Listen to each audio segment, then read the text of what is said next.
Rustum tadi. Jadi silakan temui Rustum. Ini kan panglima perang ini, sama protokolernya juga banyak. Kalau untuk menuju raja atau panglima perang atau perdana menteri, protokolernya banyak, gitu ya. Nah, karena kemudian yang mau diajak ngomong ini si Rustum, gitu ya, maka saat ini punya usulan yang sangat gemilang. Dia mengutus orang yang nggak jago negosiasi. Kok aneh? Nih. Jadi yang diutus sama Sa'ad bin Abi Waqqas adalah namanya Rubai. Rubai ini orang Baduy, Arab Baduy. Sebaduy-baduйnya orang Baduy ini Rubai ini. Kenapa saya bilang begitu? Ya. Jadi baju perang dan baju busana perangnya itu dibuat dari kain yang sangat kasar. Talinya yang digunakan untuk mengikat kepala itu adalah tali untuk mengikat keledainya. Dan helm perangnya yang dipakai adalah panci yang dipakai buat masak. Ini saya nggak bohong, ini beneran. Gimana nggak lucu coba? Dan dia datang menuju Rustum itu naik keledai. Apa ya kalau kata orang Betawi mau kayak gile. Ini naik keledai. Ini datang terus ketemu. Kan masuk nih, mau masuk ke istana itu. Pasti kan dihalangi. Ngapain? Mau ketemu sama Rustum. Siapa kamu? Saya utusan dari yang kemarin datang itu. Nggak yakin kan? Kamu utusannya? Iya. Tunduk dulu kepada kepada singgasana. Nggak mau? Tunduk? Nggak mau? Kalau nggak mau tunduk, saya penggal kamu. Penggal aja. Los. Ini orang nggak bisa negosiasi yang diutus sama Sa'ad. Ini orang sebaduy-baduйnya orang Baduy. Tahu nggak orang Baduy gimana sih kalau ketemu Nabi? Muhammad, bagus tuh apa yang kamu pakai, buat saya dong. Orang Baduy kayak gitu kan kalau ketemu. Tapi Nabi juga ngasih. Ya Nabi kan, wa ma arsalna min rasulin illa bilisani qaumi. Ya, berdakwah itu sesuai dengan lisan kaum kita sendiri, sesuai dengan orang yang kita dakwahi. Terus nggak mau tunduk. Laporlah ini pengawal. Pengawal lapor kepada Rustum. Ya Rustum, ini orang utusan dari orang Islam ini nggak mau tunduk. Terus kata Rustum, suruh masuk aja nggak apa-apa. Kalau dia memang nggak mau tunduk, kita lihat seberani apa dia. Ya udah kan? Oh ya udah, suruh masuk. Akhirnya masuk lewat. Kan biasanya ada pintu berapa pintu gitu ya. Nah, pintu yang selanjutnya yang mau ketemu sama Rustum ini, pintunya, gerbangnya itu cuma dibuka, kan gerbangnya itu kan naik gitu ya. Gerbangnya itu cuma dibuka sedikit. Cuma dibuka segini. Maksudnya biar apa? Biar datangnya sambil sujud, ya kan? Sambil ruku. Terus si Rubi ini luar biasa memang dia. Dia kan naik keledai. Ya kan? Terus dia turun, dia bilang, maksudnya apa nih orang-orang ini? Kok dibuka cuma segini? Akhirnya apa? Dia dan keledai, dia balik badan, keledainya dibalikin juga. Terus jalannya mundur. Masuk. Pantatnya duluan. Ini di Rustum kan, ini kan di singgasana nih. Loh, kok gini? Masalahnya bukan cuma orangnya ini, keledainya juga mantatin. Kata Rustum, ini nggak bener, ini orang-orang Islam ini. Ini yang diutus orang kayak begini, nggak jago negosiasi orang ini, kan emang nggak jago ngomong. Udah, yang penting mental aja. Datang. Terus ketemu, ya kan? Mereka berhadapan. Rustum berhadapan dengan si Rubai ini. Hadapan terus, ya silakan jalan. Dia jalan. Jadi tadi kan dia turun dari keledai, dia naik lagi. Ini di istana nih, ini istana, ya. Ini misalnya singgasana. Itu dia naik keledai lagi. Naik di keledai itu kan ya, Kisra itu Persia itu kayaknya bukan main. Karpetnya aja pasti mahal, dan karpetnya itu teman-teman sekalian, kalau musim dingin ada saljunya begitu ya, karpetnya itu bisa dibuka, dan kalau dibuka nanti tumbuh pohon dan lain sebagainya. Keren ya. Stadion aja kalah, stadion zaman sekarang itu rumputnya bisa diangkat, itu kalah gitu.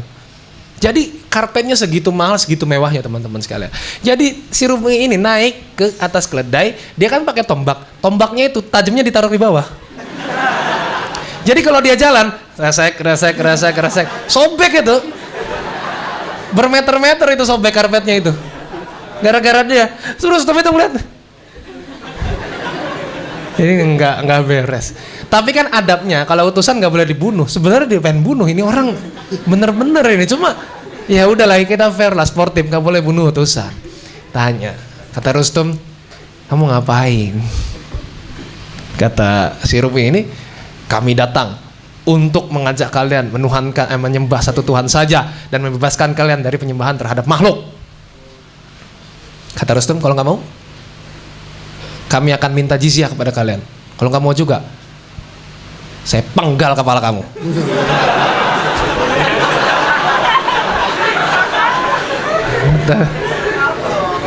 Rustum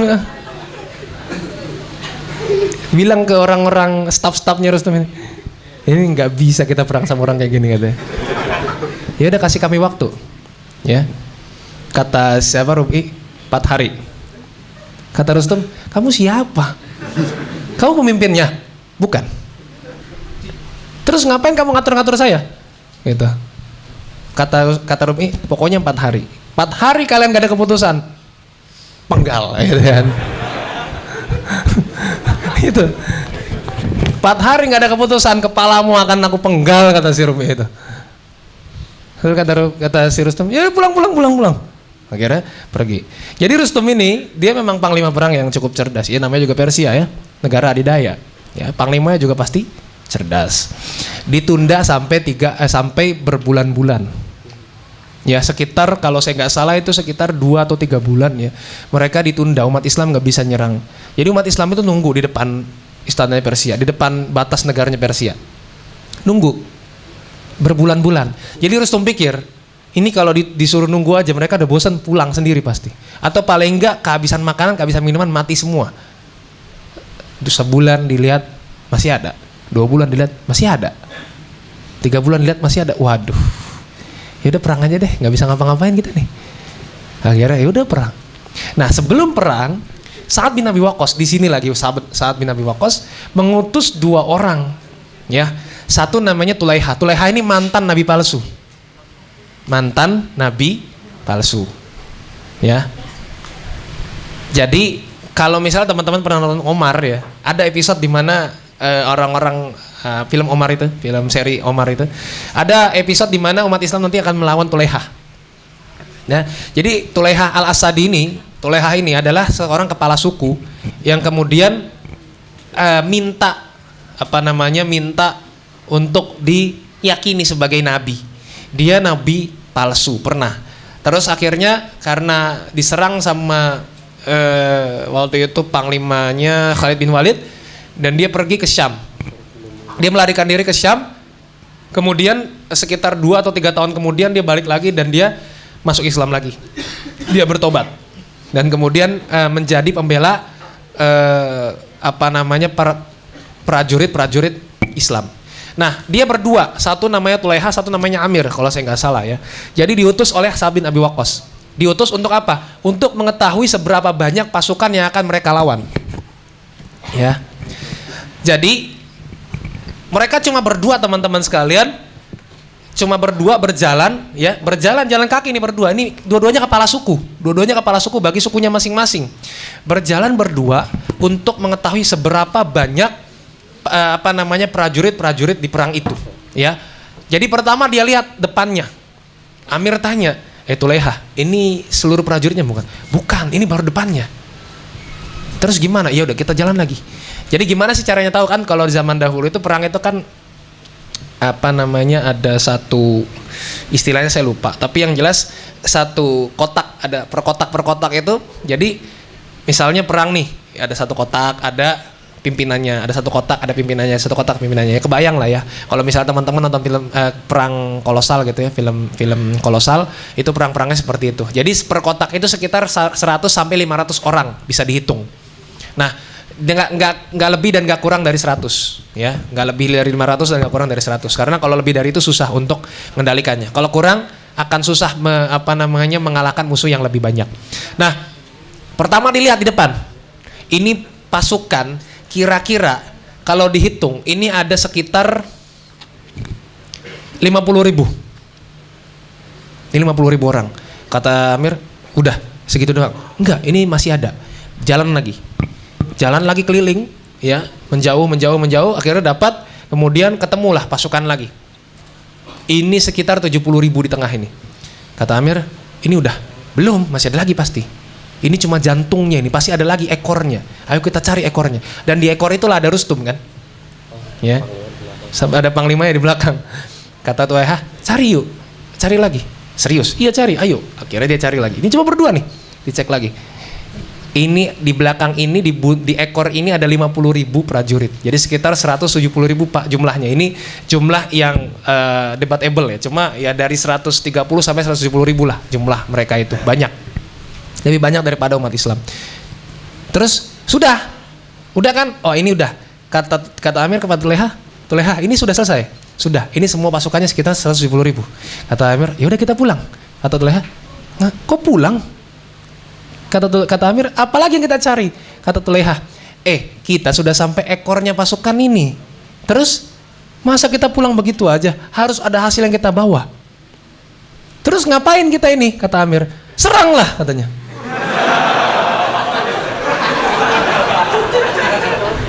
Nyerang saya pikir carry. Kata Amir, ya Allah, ini serius, kita cuma berdua ini, ngurusin 170.000. Kata Tulaiha, kamu takut? Percuma jadi kepala suku kalau takut.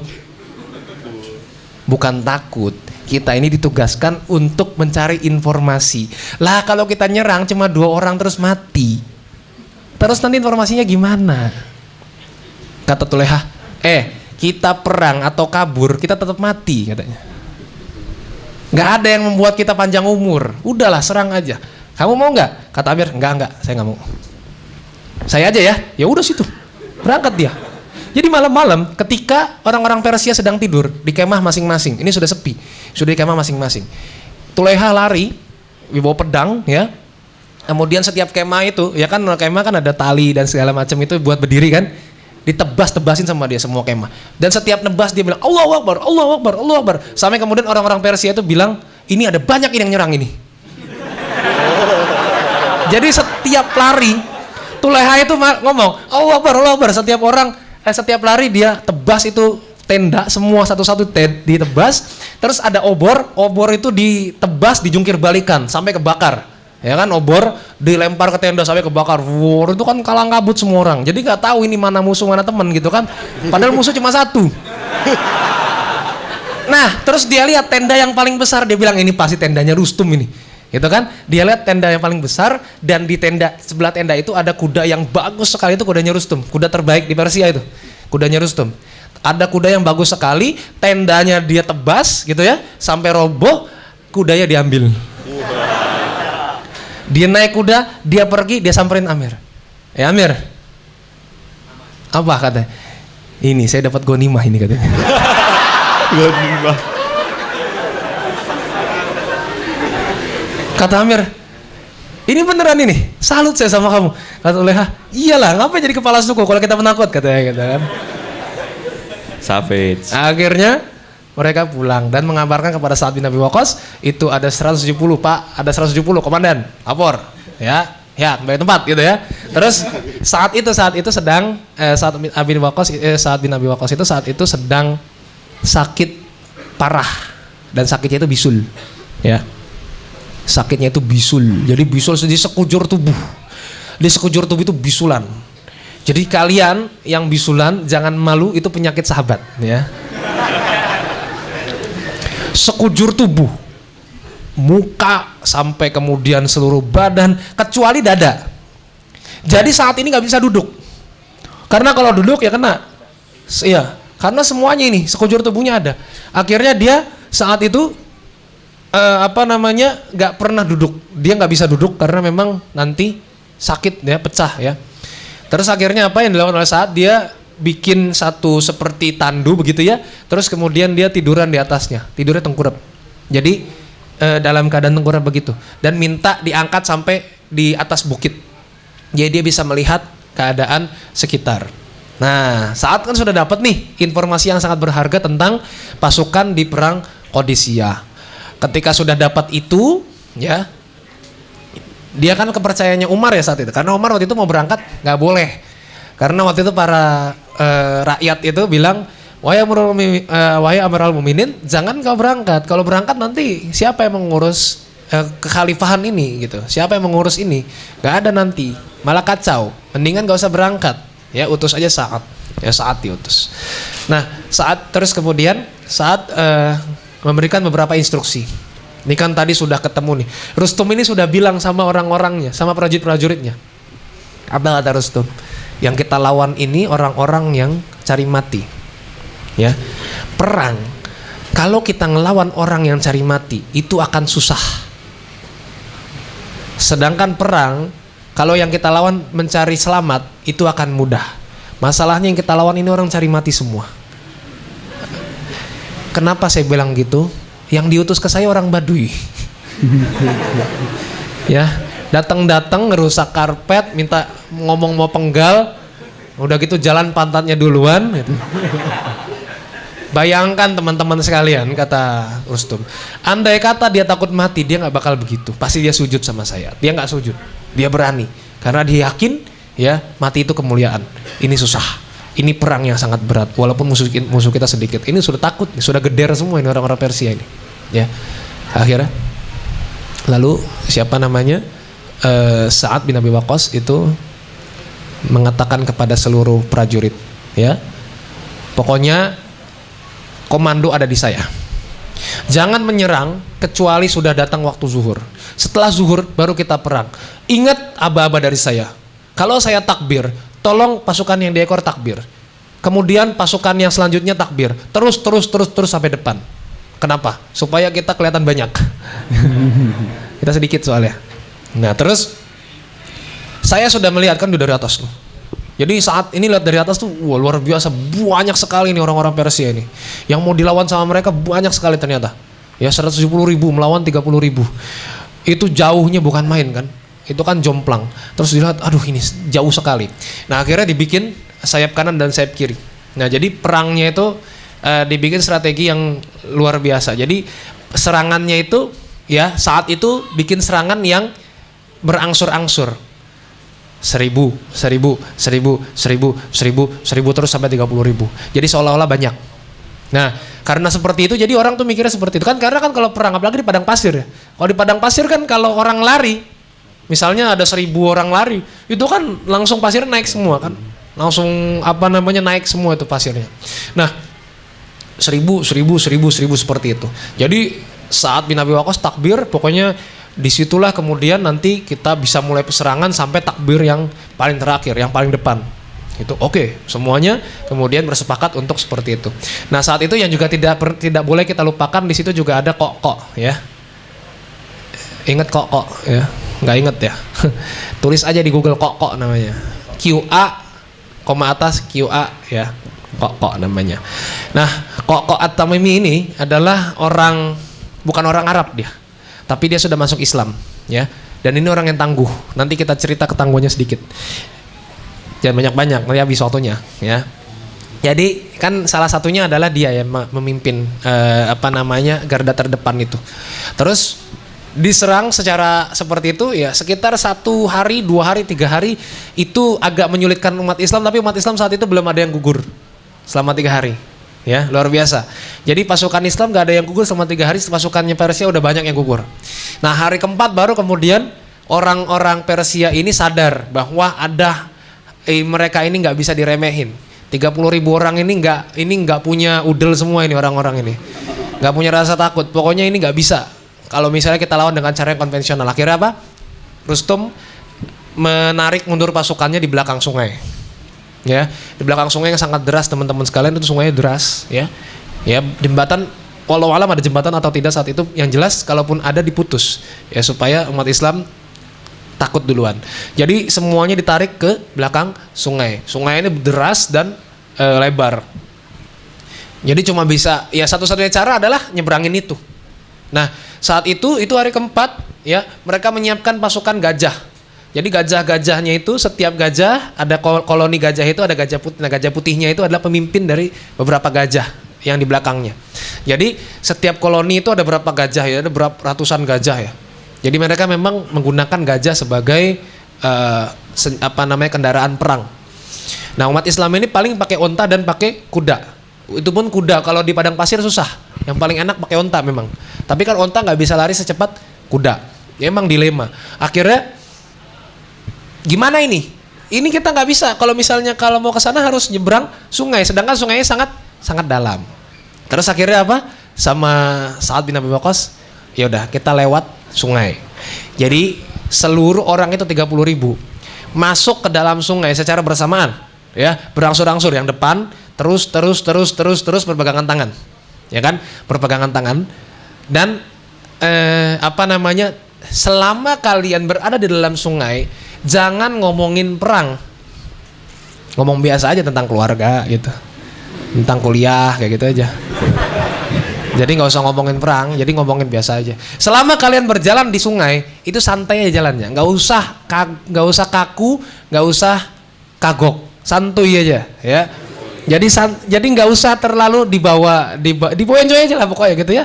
Slow aja jalannya. Jadi jalan mereka, jalan di sungai. Ini orang Persia nontonin. Ini bukan manusia, ini lawan kita ini. Sungai, dia lewat sungai. Ada satu orang nyemplung tempat minumnya, ceplung. Gitu ya. Terus dia bilang, tempat minum saya nyemplung, tolong cariin. Semua orang nyariin ke bawah. Kata orang Persia, kata Rustum gitu ya. Lihat, satu tempat minum jatuh ke dalam air, semuanya nyariin. Gimana kalau satu orang mati? Udah pada takut semua, udah pada merinding semua itu. Wah, ini kalau misalnya mereka sampai sini, mati semua kita ini. Ya, yang kita lawan bukan manusia. Akhirnya semuanya sudah hampir naik semua, sudah mau naik semua. Ternyata ada satu orang yang dia kesandung, jatuh nyemplung. Ya kan? Dia kesandung, jatuh terus nyemplung. Untungnya ada kokok di situ. Jadi si kokok ini, ya, orang itu kan kokok ini kan juga megang persediaan, pegang senjata dan lain sebagainya. Jadi pas orang itu jatuh, seorang prajurit jatuh, si kokok ini nyari di dalam air, ya kan, diraba-raba, dapat, diangkat pakai satu tangan, dia naikin ke kuda. Bleng. Orang Persia ngelihat, itu satu orang tuh. Satu orang, satu tangan ngangkat orang di atas kuda. Gimana coba kalau kita? Kata orang Persia itu ya. Iya juga sih ya katanya. Ini gimana terus kita perang ini? Ya udah perang aja lah, udah pasti kalah ini gitu. Ya bahasanya gitu. Saya membahasakan dengan bahasa saya aja ya. Maksudnya kalau bahasa kitab kan repot juga. Nah, sampailah kemudian mereka semua berhadap-hadapan. Tapi ada masalah di situ. Ya, masalahnya adalah unta-unta yang dibawa sama orang Arab ini, sama orang Islam itu nggak pernah lihat gajah. Jadi pas unta ini mau maju ngelihat gajah takut, lari terbirit-birit tuh unta. Wah, ini gimana nih? Ada kokok di situ. Kata kokok gini. Kita bikin strategi aja sendiri. Mau diapain? Jadi si kokok itu mengumpulkan berbagai sarung pedang gitu ya, berbagai bahan, pokoknya segala bahan yang bisa dikumpulkan, dibuntel-buntel, terus kemudian diikatkan di kepala unta. Jadi kepala unta, jadi dari jauh kelihatan seolah-olah kepala untanya ada dua. Nah, jadi diikatkan di sini di kepala unta, jadi kepala untanya begitu kan? Nah, tahu unta, pernah lihat unta nggak? Gembira Loka ada kok. Ya, gitu kan, kepala unta kan begitu ya. Lehernya kan panjang. Nah, dibikin seperti itu. Pokoknya persis mirip kepala unta kalau dari jauh. Ya, akhirnya kepala unta itu ya dibikin seperti ada dua. Kemudian orang-orang yang naik unta maju semua, satu-satu maju naik unta. Itu yang naik gajahnya ketakutan karena tadi unta belum pernah lihat gajah, ini gajah belum pernah lihat unta ada kepalanya dua gitu kan. Wah, ada gajah, kabur gajahnya, lari terbirit-birit, bahkan gajahnya itu sampai menginjak pasukan Persia sendiri. Jadi ya mereka juga mati gara-gara gajahnya sendiri. Akhirnya ya udah perang berjalan, ya ada beberapa kaum muslimin yang gugur di situ, tapi yang jelas sampailah kemudian Rustum juga terbunuh di dalam peperangan itu. Masya Allah, tabarakallah. Ini Rustum terbunuh sampai kemudian gak ada lagi. Ini Rustum terbunuh, gak punya kekuatan lagi mereka. Langsung umat Islam semuanya masuk kota, semuanya menyerang ke dalam kota. Ya, tinggallah di situ istananya Kisra yang luar biasa besar. Mereka sampai terkagum-kagum, itu istana putih itu luar biasa besarnya. dan benar-benar mereka belum pernah lihat. Mereka sebelum masuk ke istana Kisra, ini dari pintu gerbangnya ke istananya itu jauh berapa hasta gitu cerita. Pokoknya kalau kita bikin hitungan sekarang mungkin ada sekitar setengah kilometer. Kisra melihat dari singgasananya, loh itu umat Islam itu, orang Islam itu. Terus akhirnya apa? Kisra bersama para orang-orang dalamnya itu, ya, abdi dalamnya itu, orang-orang menteri dan lain sebagainya, Kisra itu, ya. Karena melihat seperti itu, ini nggak diceritakan dalam semua riwayat, nggak ada yang tahu Kisra itu kemana. Jadi pokoknya pas dia ngelihat, Kisra itu melihat pasukan-pasukan Islam sudah mau masuk ke istana, padahal masih jauh teman-teman sekalian, masih sekitar berapa meter gitu ya. Lihat dari jauh, Kisra langsung lari kabur lewat jendela. Coba, ini raja ini, ya, dia kabur lewat jendela sampai orang-orang prajuritnya, terus menteri-menteri juga kabur, kalang kabut, sampai ditinggalkan. Jadi nggak ada. Jadi pas ketika umat Islam itu masuk ke dalam istananya Kisra itu udah nggak ada lagi. Penduduk istana udah nggak ada lagi, isinya udah nggak ada, udah kosong. Karena mereka sudah menyerah kalah. Karena dari awal mereka sudah takut, mentalnya sudah dibuat goyah gitu ya oleh orang-orang yang cari mati ini. Karena mereka ini umat Islam ini kalau perang yang dicari mati, syahid, kemuliaan. Dan mereka nggak peduli saya. Pokoknya saya udah titip anak istri saya nanti begini dan begini dan begini. Berpegang teguhlah kepada Allah, berpegang teguh pada tali sunnah Rasulullah SAW, gitu ya. Jadi semuanya nggak ada yang takut. Ketika mereka perang, pokoknya mereka cari mati, ayo mati gitu. Tapi itulah susahnya bunuh orang pengen mati, ya kan? Coba orang yang pengen mati, gitu ya. Orang yang cari mati itu susah dibilangin kan? Dia mau bunuh diri, terus kita bilang, udahlah jangan seperti itu, bunuh diri nggak menyelesaikan masalah. Kata orang bunuh diri, ya emang saya mau menyelesaikan masalah juga, orang mau mati, gitu kan? Udahlah jangan kayak gitu, masa putus cintanya sampai bunuh diri? Ya udah sih yang mati-mati juga saya, ya kan? Situ juga nggak saya ajak-ajak kan, gitu kan? Susah kalau orang udah mau mati itu susah, orang cari mati itu susah. Ini orang perang cari mati. Nah, ya jadi disinilah kemudian ini akhir ya, santai aja ya. Jadi akhirnya di sini kemudian umat Islam memenangkan peperangan melawan Persia. 30.000 lawan 170.000. Dan ini yang dikalahkan adalah negara adidaya teman-teman sekalian yang sudah menguasai berbagai wilayah di Mesopotamia. Ya, di sekitar Iran, Irak itu sudah dikuasai sama Persia semua. Asia Tengah itu sudah dikuasai sama mereka. Ya, tadi siapa nama Kisranya? Yazdajar. Ya, Yazdajar itu kemudian lari dan meninggalkan segala apa yang ada di istana itu jadi ghanimah. Jadi kaya mendadak itu umat Islam saat itu. Makanya kemudian dikirim semua ke Madinah dan mereka semua tahu bahwa apa yang dikatakan oleh Rasulullah SAW itu tidak ada yang salah. Ya, bahkan orang bilang ngimpi kamu ngalahin Heraklius, mimpi kamu ngalahin Persia, yang ngalahin Kisra. Ya, orang Islam ini mimpi semua. Ternyata bahkan sampai Suraqah itu mengingat kejadian yang sangat dia kejadian kecil ya sebetulnya yang dia temukan di beberapa tahun yang lalu ketika dia mau menangkap Nabi dan Abu Bakar As-Siddiq. Luar biasa. Sampai dia pakai sendiri gelang Kisra itu. Ya. Ini dipakai gelang Kisra, sepatunya Kisra itu dipakai yang besar-besar itu. Ini kan luar biasa, Masya Allah. Nah, ini adalah salah satu bentuk kecerdasan dan kegemilangan dari Sa'ad bin Abi Waqqas dalam memimpin perang.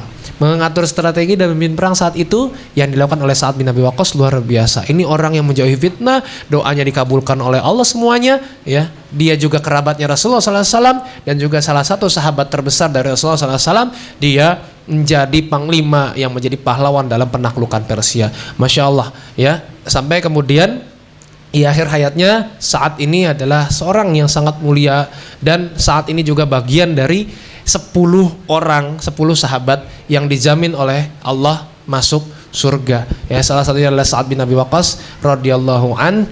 Dan teman-teman sekalian, inilah kisah yang sebetulnya saya sudah persingkat ya. Ini agak panjang kisah tentang Sa'ad ini, tapi teman-teman semua ada beberapa pelajaran yang bisa teman-teman ambil hikmahnya. Yang pertama adalah bagaimana kita menjadi pemuda yang punya keimanan yang benar, yang kuat ya, sampai kemudian Allah Subhanahu wa taala berfirman innahum fityatun amanu birabbihim wa zidnahum huda. Ya, dalam surat Al-Kahfi ayat ke-13, ini pemuda yang beriman dengan sebenar-benar iman dan kami tambahkan petunjuk kepada mereka. Jadi kalau anak muda yakin dengan imannya itu, Allah tambahkan petunjuk ekstra, dan petunjuk ekstra ini nggak dikasih kepada orang-orang yang tua. Jadi pemuda-pemuda seperti teman-teman sekalian ini yang datang, inilah yang kemudian kalau beriman dengan sebenar-benar iman akan Allah tambahkan petunjuk. Ya, jadi nggak usah takut. Terus kemudian yang kedua, bagaimana seorang Sa'ad itu bisa menjaga makanan dan minumannya, bisa menjaga dirinya dari segala hal-hal yang syubhat, yang haram. Pokoknya jangan sampai yang masuk ke dalam tubuh itu adalah hal-hal yang kita nggak ketahui asal usulnya.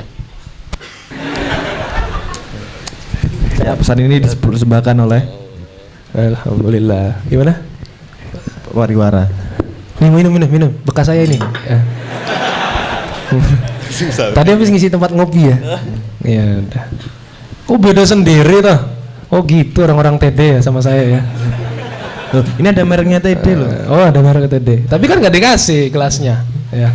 Ya udah. Tadi saya lagi bahas Sa'ad bin Abi Waqqas ini belum selesai. Dikit lagi ya. Sabar ya saya. Ya.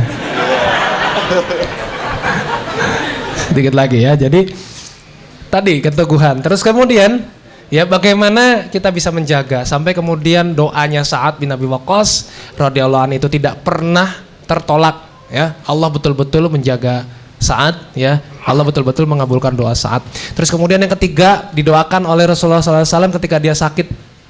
Sampai nanti kemudian baru sakit lagi saat sudah masa tuanya, tadi memimpin perang dalam keadaan bisulan ya. Terus kemudian masa tuanya adalah Sa'ad bin Abi Waqqas menjadi buta, tetapi Sa'ad tidak pernah berdoa agar dirinya disembuhkan. Padahal doanya adalah dikabulkan oleh Allah Subhanahu wa taala. Ingat ya, hati-hati sama orang soleh ya, teman-teman sekalian. Sahabat-sahabat itu kalau ketemu sama Sa'ad, dia liatin tangannya. Jangan sampai Sa'ad itu berdoa. Itu kalau dia berdoa ini apapun bisa terjadi karena segala yang diminta oleh Sa'ad itu pasti dikabulkan ya. Hati-hati sama orang-orang soleh. Terus juga yang perlu kita perhatikan bahwa Sa'ad bin Abi Waqqas adalah seorang panglima perang yang gemilang taktik dan strategi perangnya. Ini juga perlu kita pelajari. Lalu ada pelajaran yang lain bahwa Sa'ad adalah orang yang menjauhi fitnah. Dia nggak mau, meskipun dia tahu siapa yang benar, tapi nggak mau maju ke dalam pusaran fitnah. Sudah, kalau tidak tahu duduk permasalahan yang sebenarnya, nggak usah ngomong. Ya, man kana yu'minu billahi wal yawmil akhir falyakul khairan aw liyasmut. Ya, barang siapa yang beriman kepada Allah dan hari kiamat, hendaklah dia ngomong yang baik atau diam. Itulah Sa'ad bin Abi Waqqas radhiyallahu anhu juga adalah orang yang dia nggak mau ikut campur segala permasalahan yang dia nggak tahu duduk permasalahannya. Kemudian Sa'ad bin Abi Waqqas adalah orang yang termasuk dalam 10 orang yang 10 sahabat Nabi yang dijamin surga.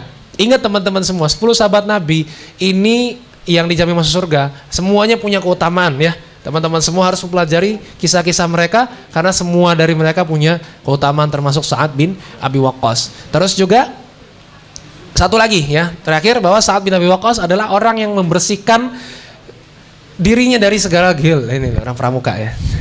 Salam pramuka, tepuk pramuka dulu. Oh belum, oh nggak bisa, lagi megang. Ya. Menyingkirlah kau. Nggak tahu dibayar berapa, nggak tahu. Kasihan nih orang sini mah.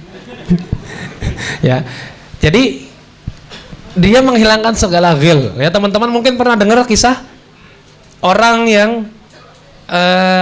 kata Rasulullah SAW ahli surga, padahal amalannya biasa-biasa aja. Nah, Sa'ad bin Abi Waqqas termasuk ya. Sa'ad bin Abi Waqqas adalah sahabat ini yang dia menghilangkan segala ghil. Jadi kalau misalnya mau tidur, semua orang yang pernah berbuat salah sama dia, semua orang yang pernah fitnah dia, semua orang yang pernah ngejahatin dia, dia lupakan. Dan segala kebaikan yang dilakukan, dia lupakan juga. Segala kebaikan orang kepada dia, diingat-ingat. Selesai. Itu yang membuat kita menjadi orang yang tenang dalam menjalani kehidupan. Itulah Sa'ad bin Abi Waqqas radhiyallahu anhu. Dia selain menjauhi fitnah, dia juga menghilangkan ghil. Segala perasaan gak enak, curiga kepada orang lain, ya, prasangka buruk kepada orang lain, dia hilangkan semua dari pikiran dan hatinya. Itu kemudian Sa'ad bin Abi Waqqas dikatakan oleh Rasulullah SAW ahli surga. Itu ya dari saya, semoga bisa bermanfaat. Aku qali hadza wa astaghfirullah li wa lakum.